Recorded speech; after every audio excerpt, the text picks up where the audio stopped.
What's up, everybody? Welcome to another episode of my hip hop review.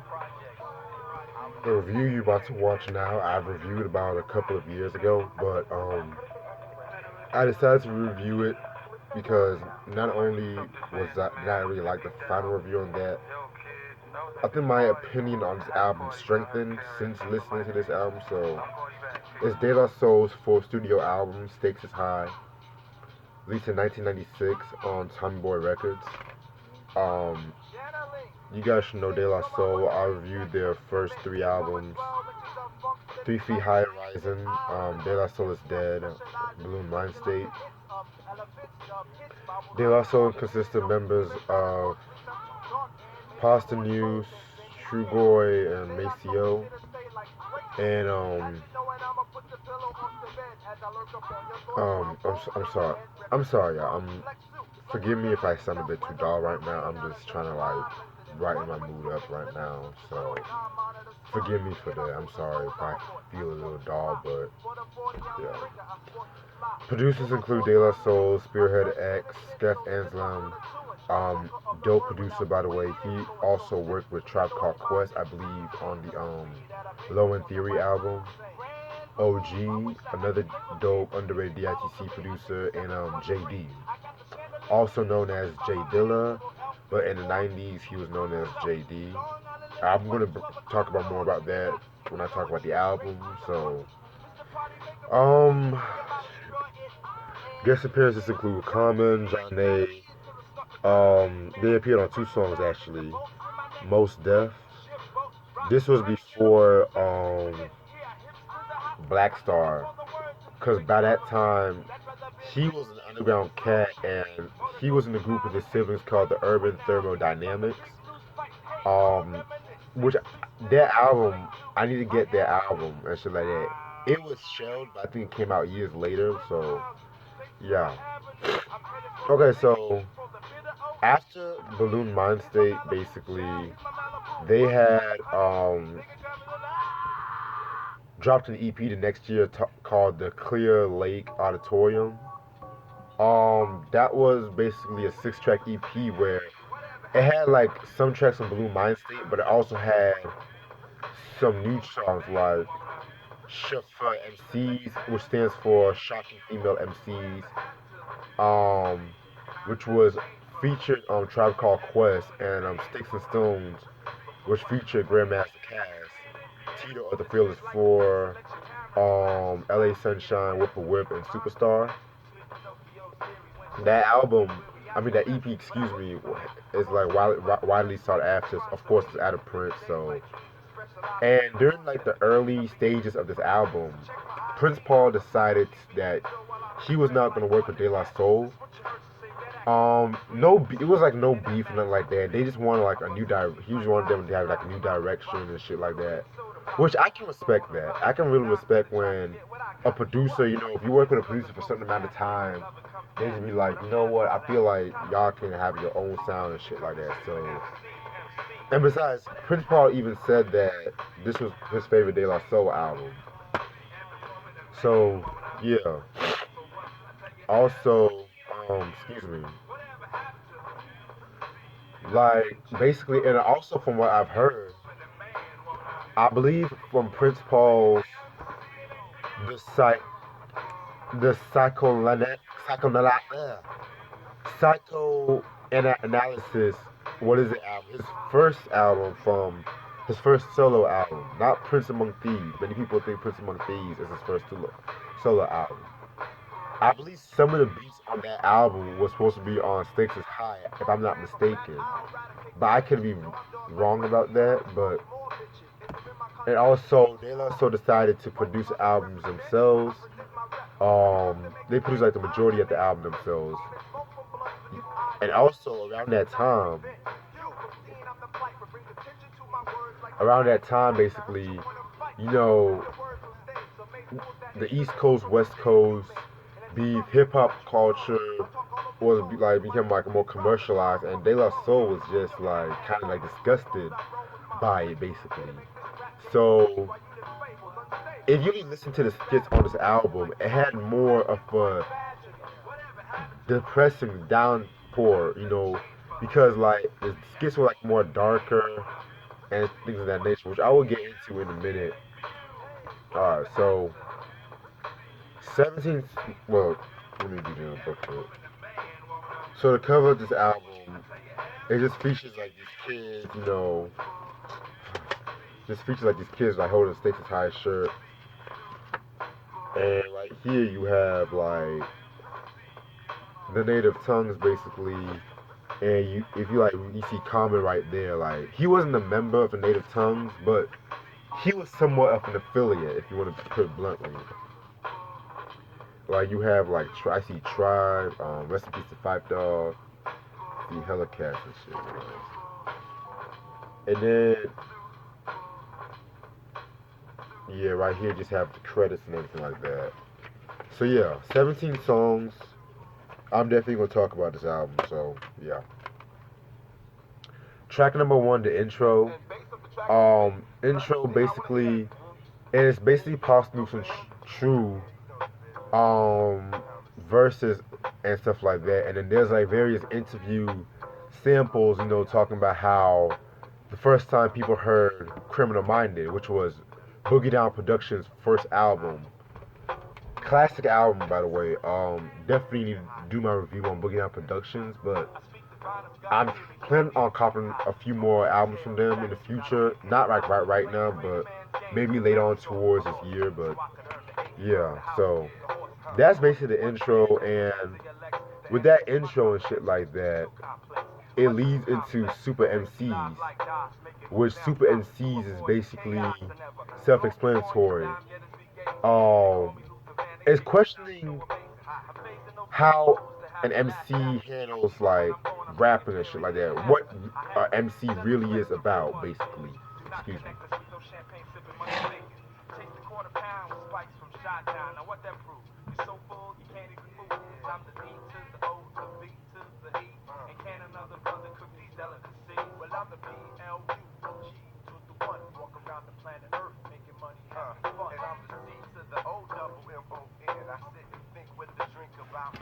Sorry about that, my throat gets dry sometimes, but yeah, so that was a pretty cool song. I love the beat to that as well. Track number three was just playing in the background, The Business featuring Common. Um, Definitely another cool song on one of the standout tracks on the album. Common did his thing on that shit. I'm not gonna front. That's probably one of my favorite Common verses and shit. And this was like really at the time when, and I say between Resurrection and One Day, it'll all make sense, which I definitely need to get my hands on. Ooh, fuck! I need to get my hands on that one, but I'm sorry, but he was really finding his style and shit like that, cause yeah, Resurrection, a lot of people call that album a classic, but it was just like, he still had a iggity kind of sound with it and shit like that, which by 94, it was kind of like, eh. Track number four, Once Again on Long Island. That's another, that song was pretty okay. It was pretty straight. That song was they're talking about how their rise to fame, how they got into business and shit like that. And just basically bigging up Long Island, basically. So, track number five, Did It. That's like a feel-good song right there. It's just basically talking about how the days how hip hop used to be fun. Like it wasn't all the time people weren't taking themselves seriously or shit like that. Oh, I forgot to mention, by the way, about the intro. They actually caused some controversy because, and if you listen to the intro, I think it was Pasta News who said some shit like, not something about we are naughty but not by nature, some shit like that, and it was kind of like a play on naughty by nature, and Tretch actually got offended by that line because of the fact that he didn't know if they were really actually dissing him or not, and I mentioned the Balloon Mind State how Tupac caught offense to this and shit like that. He caught offense and shit like that And basically, from what I understand, this caused Tupac to go at them at the song Against All Odds, because him and Trish were real cool. That's like his homeboy and shit like that. So it was just like throwing stones where stones don't need to be thrown at, basically. So yeah, that's all I have to say. I forgot to mention that. But although None of My Nature and De La Soul, they squashed the beef, thank God about that. It was just like, damn, cause yeah. So anyway, track number 6, Breaks. Um, that song was another interesting song too, because of course Breaks is kind of like paying homage to the Curtis Blow song Breaks that was released in 1980 and shit. So I think it was like kind of like bigging up the DJs in a way. But yeah, that's what I believe that song out of. Track number 7, Doggy Dog, Dog Eat Dog. I love that song. That's very heavy, relevant song because it's talking about how the legends they are looking at hip hop now, and it's like they don't like how it's been treated, and that's why it has a good metaphor. It's like it's a dog eat dog competition, and I'll be dog when he missed it. Cause I don't have time to hang around while you fucking my girl in all the wrong places. Like, it's a very cool song and shit like that. And I kind of felt like it was kind of influenced by Commons I Used to Love Her, but it is what it is. Who made that? Yeah, De La Soul made that beat. Track number 8, Baby, Baby, Baby, Baby, Ooh Baby, featuring John A. Um, that song is kind of like a short song, but it's a kind of like it's a very different song, cause I believe with that song they were kind of going after the whole bad boy craze, cause if you hear the beat, it has like a very up tempo, like hard hitting drums, and the way they're saying baby, baby, baby, ooh baby, it kind of like sounded like Biggie to me in a way, like something Biggie would have said, like. And that's not no shots against the whole bad boy, but it's just I just kind of picked up, like I said, it's kind of like a little satire against them, but yeah, very interesting song. John A, definitely a dope R&B duo from the early to mid '90s. I definitely need to get their first album, by the way. Track number 9, Long Island Degrees. That song was pretty straight. Another pretty straight song.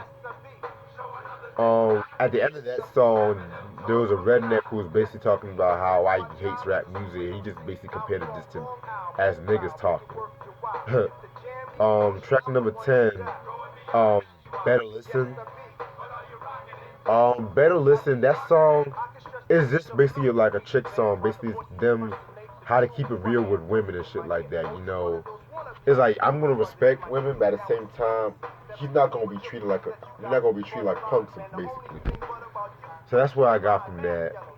And it's kind of crazy because there was a clip where both Pos and Mace were trying to figure out what happened at a club with a certain lady. So yeah, that's a very interesting track.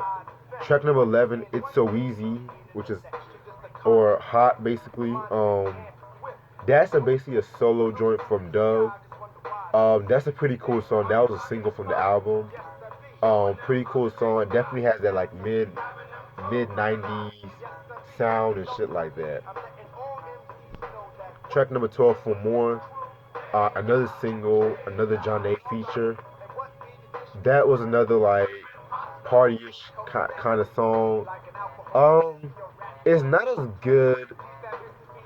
I mean, it talks about it's like a party song where it's just talking about relationships as well. Not as good as the previous. Well, actually, scratch that, scratch that. It's actually the same length. I kind of would consider that. So, Four More, that's a pretty cool song. Track number 13, Big Brother Beat, featuring Most Def. Um, Big Brother Beat. Yeah, that song is kind of considered to be Most Def's breakthrough in mainstream, kinda. And I believe that was the song that got him a deal with Ruckus Records too. That song, pretty cool song. Most Def did his thing on that song as usual, and Most Def, that's definitely one of my favorite MCs. Like, that's a cat that definitely he sticks to being himself. Like, for real though, or as he wants to be called, Yazin Bey, Most Def, just, and he has like a very cool vibe about himself and shit like that. Kind of like his style is kind of like Q-Tips, but more. It's like a more sophisticated. Not comparing the two, but it's just like similarities. I just noticed like a lot of similarities between those guys. Okay, and track number 14, Down Syndrome. That's probably my second favorite song off this album because both Posthumous and Dove are just going back and forth and shit like that. Like, let me pull up some quotables on that. And they were just talking about like the state of hip hop, basically.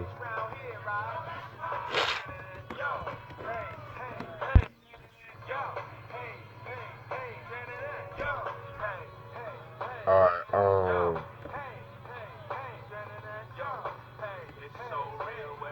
like this how a pop starts off. I be that mind blessing, blessing these lyrics, these lessons reignited. Want to bring it to my face, man, you're cordially invited. Cause I cited, you possess no science in your thinking. So I'm gonna never, you're blinking, then dub. Thinking we pointing and leaking for some finna sting. You think I'm pink, I'm blinking with them shades of thoughts and think. And in this corner to be the hush, so play on William Rose. Cause at the sound of the bell, my circle square controls. And all MCs that sweat, we bringing buckets of heat. And like, I think Posh had of like, let me see where it's at. Like, Posh had this one dope line. He said, yeah, he said this.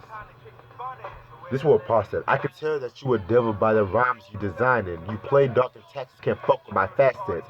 Just because you talk all that Glock shit don't mean you can rock shit. Your identity's on freeze, just a form of protozoa trying to cross them seas. I was like, woo! And this is exactly why I say Pastor News is definitely a slept on MC. I love Dave, I love Mason, but he was like my favorite member. Like, and I feel like lyrically, this could be Pastor News' best album. He was just so hungry. They were just so hungry on that song. Damn. Next song, Pony Ride. That song was okay. Then we have Stakes is High, which is like the climax of the whole album, if you ask me. Very cool song. Love that song to death. Um, that song is just basically talking about like the criticism of hip hop as well, and how the native tongues are back and shit like that. Like, it's a very heavy song. I love this song. Dave had the best verse as well. He said, I'm sick of bitches shaking asses. I'm sick of talking about blunts. Sick of Versace glasses. Sick of slang. Sick of half-ass award shows. Sick of name brand clothes. Sick of R&B bitches over bullshit, trash, cocaine, and crack will bring sickness to blacks. Sick of swole-head rappers, but they're sicker than raps. Clappers of gats, making a whole sick world collapse. The facts are getting sick, even sicker perhaps. Stick a bush to make bundles escape the synapse. Like, that's a very heavy track, and a lot of the shit they were talking about this song is like it's still relevant today and shit like that. And it's kind of crazy because um the video, yeah, the video actually, it's actually a cool video as well because Maury is like hosting them in like this like talk show talking about rap in the 90s, and you have appearances from like Q-Tip. I believe MCA was in the video as well. Rest, rest in peace to MCA. I think Kid Capri was in the video, if I'm not mistaken, but yeah. And track number 17, Sunshine. Nice way to end this album and shit. Um, I have about 6 more minutes left, so I'm just gonna wrap this up quick. Okay, well, my opinion still stands. My favorite De La Soul album. I feel like this album, it gets overshadowed a lot when it comes to the discography, especially when it comes to 3 Feet High and Rising and De La Soul is Dead. Because I've noticed that Stakes is High and Balloon Mind State kind of like, well, not even Balloon Mind State, because Balloon Mind State gets credit when it deserves, but yeah. And if you notice that they were doing most of the and JD produced Stakes is High, by the way. The production is what really made the album, as it should, because it was like more downer and it was like more somber and shit like that. And basically, what I got from that is like, I was watching the interview, I believe it was with Pasta News or Dave, one of them, and they were talking about the making of this album. And basically, I believe Tommy Boy basically gave them a list of samples that they could use and shit like that. Because if you guys know De La Soul, they were like one of the best when it comes to like sampling. And over the years, you have to get clear for samples and shit like that. So De La Soul did what they could with the sample that they would put together, and it made the album. And I want to talk in depth about J Dilla JD, especially when it comes to the song Stakes is High. JD is like more abstract. He's more atmospheric, a little bit on the jazzy side. Whereas J Dilla is like the more warm, soulful vibes and shit like that. So I kind of feel like people kind of like combine those two together, but it's like two different styles and shit. But me personally, I prefer the JD style. That's not a shot toward like the J Dilla style, cause I love J Dilla as producer and shit like that. So, and I definitely need to talk about the Donuts album and shit like that. So stay tuned on that. Also, yeah, like this is I really call this like probably like their last classic album because don't get me wrong, it's not that they have put out bad albums after this because every one of them De La Soul's albums is good. I was not really crazy about the artificial intelligence albums and shit like that. I like them, but not too crazy about them. Grind Date, that was pretty straight. Grind Date was pretty cool. What was that? One other. They came out with another album. I have yet to hear Plug One, Plug Two present First Serve. Um, cause it's not. A lot of people kind of say it's not like an official album from De La Soul because a lot of people kind of say it's like a collab album because they collab with like a French DJ duo, Chocolate and Khalid. But I'm still going to basically check it out and shit like that. And I have heard and the Anonymous Nobody. That album was pretty cool as well, and shit like that. That album was pretty cool. But yeah, once I get my hands on some De La Soul album, I'm definitely gonna like talk about them and shit like that more. All right, and I talked about De La Soul's prime and shit. Um, Originally I wanted to talk about Gangstar after I talked about De La Soul. I was trying to like reevaluate all the discography, but I've still yet to have Normal Mr. Nice Guy. So if I can find that in stores, I'm still gonna look. Cause I know I have a strong feeling finding it in stores, but if not, I'll just cop it from Amazon someday. So still continue with the whole Native Tongues. I'm just gonna review Nature of a Sister and Black Rain probably sometime next month sometime. So stay tuned on that. And that's all the time I have for y'all. Peace.